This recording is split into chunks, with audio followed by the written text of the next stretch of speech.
Български държавни железници. Понятие създало се през далечната 1885 година. Със създаването на системата на БДЖ започва усилено строителство на ЖП линии, гари и спирки в страната. След пускането им в експлоатация са открити много работни места, развива се и товарната дейност с големи мащаби. Целият български народ започва да пътува с държавната железница поради факта, че е удобно и ефтино. Така и в днешни дни. Но пътниците, използващи този вид транспорт, вече са много по-малко от преди. Причините за това са много, но най-съществените са конкуренцията между ЖП и автотранспорта, както и ниското качество на железопътната услуга. В Европа държавите стимулират, развиват и обновяват железопътния си транспорт, за разлика от нашата държава, която инвестира в автомобилния, като строи магистрали и пренасочва пари, предназначени за ЖП транспорта, в други сфери, като например метрополитена. Освен това, управлението на железницата, вместо да прави всичко възможно да привлече пътници, ги отблъсква с дейността си, като закрива гари, съкращава и премахва дейности, които са важни за финансовото състояние на компанията и са в услуга на пътуващите.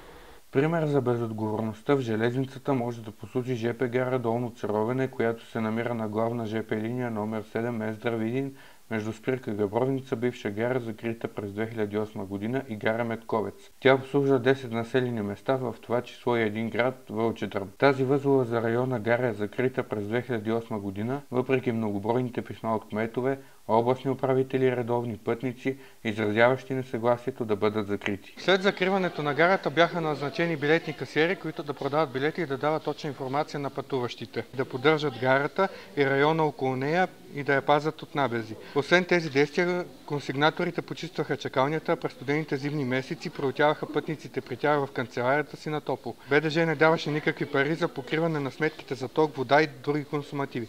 Сметките за електроенергията, водата и консумативите, необходими за работа, се заплащаха от билетопродавачите с техните мизерни заплати. Имаше пътници и автобус, който ги превозваше от гарата до родните места и обратно. Вследствие на дълновидната политика на ЖП отговорните фактори, процента, който даваха на консигнаторите, беше намален. След това решение някои от касиерите напуснаха, а по-късно останалите бяха уволнени. С тези си грижи БДЖ остави майки с деца, възрастни и млади хора да мръзнат през зимата с часове пред заключените врати на чакалнята, с което се създаде дискомфорт на пътуващите. Не само, че студуват хората навън през зимата, БДЖ им причинява и друго неудобство. При качването си от необслужвани спирки, пътниците са принудени да преминат през цялата композиция, за да отидат в първия вагон на влака, откъдето да си закупят превозен документ. След закупуването на билета от началник влака, пътника тръгва да обикаля цялата композиция, за да си намери място да седне, ако намери такова. В противен случай е принуден да седи прав до пристигането си в крайната точка. Ако пътник качил се без билет в друг вагон бъде заловен от превозната бригада, той е длъжен да си закупи билет по завишени по-високи цени на билета. Таблица номер 4. По този начин рязко се намали желанието на хората за пътуване от такива гари с български държавни железници. И докато хората, останали верни на влаковия транспорт, мечтаят за по-добри условия на пътуване от техните населени места, в които има необслужени спирки, тук на Мария Луиза номер 110 в столицата, управляващите на железопътната компания, която поддържа ЖП линиите и гарите, ще се радват на обновена сграда. Тези пътници намериха по-комфортно решение за пътуване, като предпочетоха автомобилния транспорт за превоз до желаната точка пред екологичния и по-евтин ЖП транспорт. Разруши се стройна инфраструктура, обслужваща интереса на населението. Намираме се в най-бедния край, както в България, така и в Европа, северо-западна България. В този край сякаш времето е спряло, хората смятат, че са забравени от всички. С течение на годините държавните управници направиха така, че този край да западне до такава степен, че хората в днешно време да се чудят как да свържат двата края. Закриха се предприятия и работни места, които движиха икономиката в областта. В община Якимово живеят 4465 души, част от които са се изхранвали посредством работата си в държавната железница. Така е било, докато не закрили гарата в село Долно Царовене. След закриването и служителите били уволнени. В момента хората тук са обезверени, че ще им се случи нещо хубаво, докато живеят тук, в забравената България. Затова те предприемат трудната крачка за изселването си от родното място и преселването си в големия град в търсене на работа и препитание. Днес ще чуем гледните точки на хората, живеещи тук, както и на общинския кмет Георги Георгиев, какво мислят за лишаването им от удобен за превоз до градовете транспорт? Какво е мнението за поредното закрито от държавата място, даващо прехрана на населението, а именно гарата в село Долно Царовене? В момента се провежда подписка за възстановяването на спирка Долно Царовене от необслужвана такава, като се назначат на работа билетни касиери, които да обслужват клиентите и същевременно с това да се поддържа гарата в приличен и приятен за пътниците вид. С връщането на касиерите ще бъде премахнат проблема, с който всеки човек се сблъсква на такава необслужвана спирка, а именно даването на точна информация за движението на влаковете, студуването навън през зимата, снабдяването с превозни документи. Освен тези неща, с това действие ще бъдат увеличени приходите от билети в железницата и ще бъде намален процента на хората, пътуващи гратис. Ще се спре и разрухата на гарата, породена от факта, че в момента няма човек в нея, който малко или много да я поддържа, не от страна на железницата, която не хае за тези сгради, още по-малко за пътниците си, които в днешно време не са много.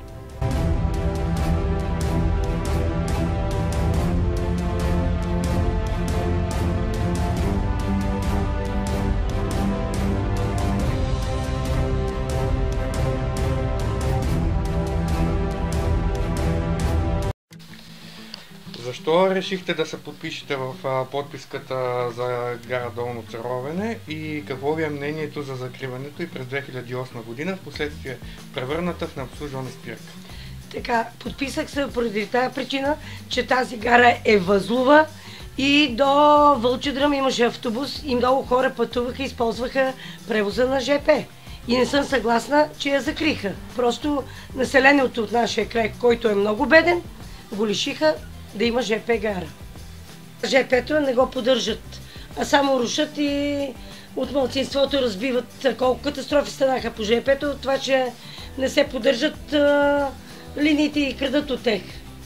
И с товарния влак, къде са нас цистерните, всичко това е по вина на държавата. На ръководителите, които ръководят. Тези спирки, ако трябва от самите хора, които плащат данъци, едно другото, общините не може ли да помогнат да се поддържа тази гара? Община Якимово не може ли да даде някакви средства, за да се възстанови тази гара? И значи нека се отпуснат да има автобус, как преди беше сутрин и вечерно време за определените влакове, които има най-натоварено, да има автобуси. Да си пуснат линията до гарата и да бъде до Вълчедръм. Нема с какво да се придвижваме, да кажем, до по-големите градове. И така трябва да се направи нещо, че да се постави касиер, който да обслужва самата гара, да дава билети, да се грижи за гарата, да я чисти и хората зимната да има къде да се посумнат на топло. На влака се чака, кой с каквото може, с това се придвижва до гарата. А за чакането отвънка, може да и минус градуси, се стои навънка. Който има нужда, се придвижва така. И се чака отвънка, което не е правилно. Никак не е правилно. Отношението на държавата към железниците. Тук този въпрос е по-правилен. Държавата са хората, но няма водачи на хората, които да бъдат хубава държава. Защото самите наши управници, които са в парламента, всеки си гледа за джоба. Никой не го интересува за по-нишите стоящи. Да кажем, тук на нашата линия, която от Долно Царовене е Дългоделци, Якимово 1, Якимово 2, Якимово 3, Черни връх, Вълчедръм. Това са всички тия села. Се нуждаят и са пътували с железници. С влаковете са пътували. Винаги. Имаше превозно средство, имаше за всеки влак. Никак не е лоша идеята това да се възстанови. Но първо трябва да се оправи самата гара, самата сграда, да се изчисти, да се подреди така и тогава да се оправи. Може. Самите кметове можат да се съгласуват и да пуснат. То не кой знае какво, но едно бусче може да се съгласува. Би трябвало да се отпуска пари и за това нещо. И да обслужват самата гара и хората да превозват. Защото хората, некои имат превозни средства, нали, посрещат ги с коли независимо. Ами некой, който нема, ходи пеша. А това не е правилно. Ами става лошо време. Ами да кажем, случи се, че е лошо времето. Слезе майка с дете. Къде да отиде? С какво? Не, никак не е удобно това нещо. И защо трябва да се ангажират началник ли е там влака, който е, той да дава билетите? Защо? Той има друго задължение, а не това да дава билети на хората. Да. И някой път може да си се промуши някой така и си пътува без билет. Спокойно. Никак не е правилно да се закриват такива. Нищо, че е по-малка гара, но тук са много села. Линията е голяма, нужно е. А през лятото не ви ли е страх, като чакате влака, тъй като в момента гарата не е поддържана, има треволяк от змии, от смокове? Да, от всичко. От всичко може да се страхува човек и най-важното, от самите хора има такива хора, които можат да нападнат човек. Да кажем, аз много пъти съм пътувала. Било ме е страх, защото със себе си колко да, но са пари. Не ги знаеш кой какъв е. От сградата, отзад, ще те цапардоса и ще ти вземе дрехи и багаж и ще си отиде и край. А нещо за миналото на гарата кратичко? Миналото на гарата имаше бюфет, което, да кажем, пътниците, които чакат, отиват там. Купуват си закускица или, да кажем, слизат от влака, нещо трябва, сокче, нещо, независимо каквото ще да. Но се поддържаше добре. И имаше ред едно време, преди години. А сега никакъв ред, никъде няма от цялата държава. От цялата държава. Никъде. Да. И всички потърпевши сме ние, хората. Всички потърпевши сме само ние. Би трябвало да помислят за хората, не само за себе си. Не само за себе си. Преди месец се случи инцидент на гара Калояновец. След този инцидент вие продължавате ли да използвате БДЖ или вече ви е страх? Ами ако ми се наложи, пътувам с БДЖ-то, защото някой път ми се налага с БДЖ-то да пътувам, а не да кажем, с автобус. И го ползвам. По неволя баба Хоро играе, дето има поговорка. Не съм съгласна с това, че е закрита гарата в село Долно Царовене. Искам да се възстанови спирката, защото ние живееме на 7 км, нямаме превоз. Единствения ЖП превоз беше тая гара, тя не е обслужвана. И искам, ако е възможно, да се възстанови спирката. Това, че се продават билети във влака, не е удобно, на никого не е удобно и ако може спирката да ни бъде възстановена.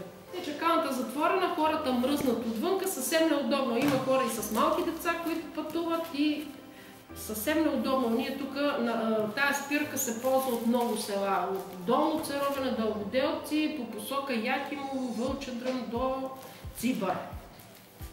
Който няма превоз собствен, няма кола, да има автобус, да се придвижи до съответното село. И затова се подписах. Няма служебен автобус и затрудненията са неописуеми. Човек да стигне до гарата без лично превозно средство. От тази гледна точка е необходимо както възстановяване на автобусна линия или микробус, както и функционирането на гарата с даване на ЖП билети и така нататък. Но това е най-вече въпрос на управление от главно ЖП управление. А за състоянието на спирката? Трагично. Познавам от едно време. Състоянието сега се вижда и от материално състояние, и от всякакво друго обслужване и така нататък. Абсолютно трагично. А какво бихте посъветвали управниците да оправят нещата? Инвестиция. Задължително инвестиране, възстановяване поне на раздаване на билети, обслужване на гарата. Необходимо поне едно лице, което да се грижи малко и за техническото състояние, и за материалното състояние. Това е. Просто недопустимо такава не административна, а такава структура и такава сграда да се запусти, както и буфет, както и всичко друго. А нещо за миналото на гарата, можете ли да ни кажете? Това може ли да се каже? Може, разбира се. Изключително много, не толкова обитаема, както персонал, както и пътници, както и всичко. Сега е срамота. Едно време беше пълно с хора, с пътници, с обслужване, когато имаше и товари, всичко. Това е големо направление. Долно Царовене, Вълчедръм, надолу от другите села, чак до Цибър. А през зимата как се справяте, тъй като чакалнята е заключена, поради липсата на обслужващ персонал? Не завиждам на хората, които пътуват. Неописуемо според мен. А вечерно време имате ли представа дали има лампа тук, свети или не свети? Лампа има, доколкото съм виждал при вечер и вечерно време, но една лампа не върши нищо. Опазил Бог, евентуални нападения, грабежи и така. А тъй като виждам, че повечето от разписанията са скъсани, как получавате информация за влаковете? Лично аз боравя и с интернет, боравя и с телефони, справки и така нататък, но не завиждам на хората, които нямат тия възможности. Защо се подписахте в подписката за възстановяване на гара Долно Царовене? Подписах се като кмет първо, защото смятам, че трябва да дам пример на останалите жители на тази община, защото е важно спирката в Долно Царовене да има повече влакове, за да могат хората да ги ползват. А как ще коментирате действията на железницата с решението си да бъде закрита тази възлова за релна гара?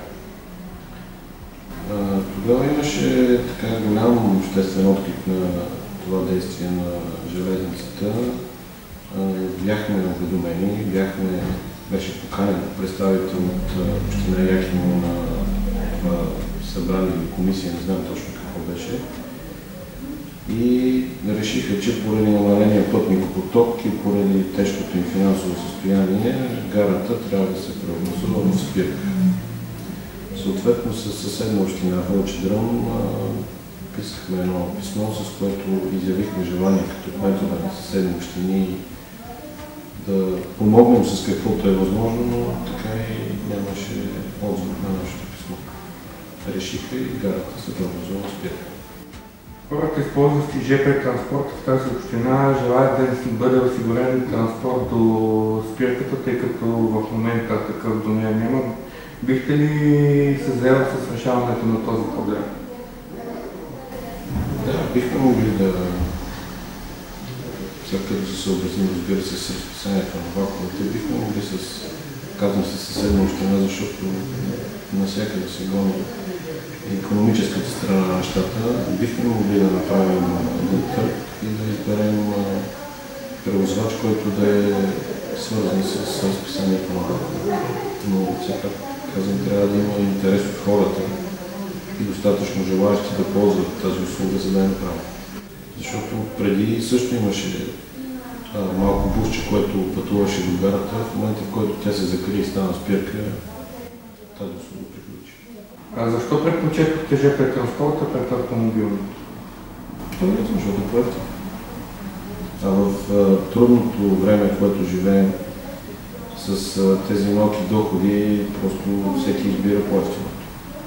Вие казахте, че преди закриването сте предприемали действия. Какви бяха те? Аз казах вече с съседната община писахме едно писмо на българските железници, че с каквото можем бихме помогнали, но да се запази запазили статута на гара, да не се преобразува спирка, но пак казах, никой не чува съжаление. При влизане на новите графици за движение на влаковете, отговорните за това лица в БДЖ допитват ли се до вас, до общините, до кметствата? Каква е нуждата за влаково движение, за спиране на влаковете на спирка, долно цароване, часове? Не. Кратко, точно ясно не. Ако се допитват, нека да покажат нещо, с което се допитат. А какво бихте казали не като кмет, като обикновен човек на хората в БДЖ за възстановяването на спирката? Аз пак ще кажа, че това е нещо много хубаво и аз самия имам сантимент към тази спирка, към тази гара, защото неколкократно съм използвал и като ученик, и като студент. Така че това ще е много хубаво да се разкрие. Дай Боже да има само повече пътници, за да има смисъл цялото това начинание. Твърдо съм за, подписах се в подписката, с каквото можем ще помогнем, стига да е в рамките на финансовите ни възможности, с които разполагаме. Така че заставам твърдо зад подписката и зад каузата да се случат нещата за гарата в Долно Царово.